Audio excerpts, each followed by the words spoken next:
Super soldier serum is one of the MCU's most prevalent and important substances, and its origins have become far darker now the Defenders saga is officially canon. The Defenders saga comprises Marvel's Netflix shows that starred the eponymous team and the Punisher, including Daredevil, Jessica Jones, Iron Fist, and Luke Cage. Marvel recently confirmed that the show's events are part of MCU canon, integrating them into the official MCU timeline alongside shows that originated on Disney Plus like The Falcon and The Winter Soldier. Super Soldier Serum is the source of Captain America's powers, affording him a litany of enhanced abilities including super strength, durability, and speed, debuting in 2011's Captain America. Yet multiple MCU installments would reveal that Captain America's success and celebrity made the serum one of the MCU's most desirable assets. This has given rise to a vast number of Super Soldier Serum recipients in the MCU, with very few being willing participants in the experiments with the serum. The Defenders saga now being canon, however, makes the history of the serum and those that administer it even worse. Netflix's Marvel shows being MCU canon makes its super soldier narrative even sadder. Mike Colter's Luke Cage looking at the camera in Luke Cage. The Falcon and the Winter Soldier introduced Isaiah Bradley to the MCU, who elaborated on the legacy of Captain America's super soldier experiment to Sam Wilson.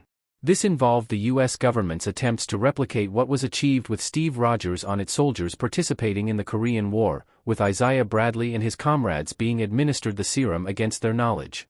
After surviving the experiment in the 1950s and being tasked to eliminate the Winter Soldier, Isaiah Bradley was falsely imprisoned and experimented on for several decades in one of the MCU's darkest plot threads.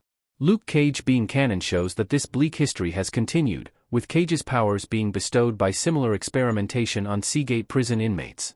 Evidently, the fact that the experiments carried out in the 1950s occurred in the midst of war did not preclude nefarious authorities from continuing the practice over several decades. The longevity of the practice even suggests that the MCU's modern day is still replete with unscrupulous experimentation on unwilling individuals. MCU Super Soldier History Explained. The MCU Super Soldier Serum was created by Abraham Erskine, portrayed by Stanley Tucci, who debuted in 2011's Captain America, The First Avenger.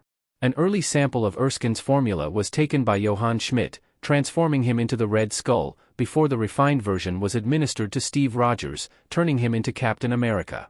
Erskine was swiftly assassinated thereafter, leaving Rogers as the sole recipient of his formula in its truest form. Rogers' successful transformation, however, prompted several attempts to replicate the formula to create more enhanced individuals like Captain America.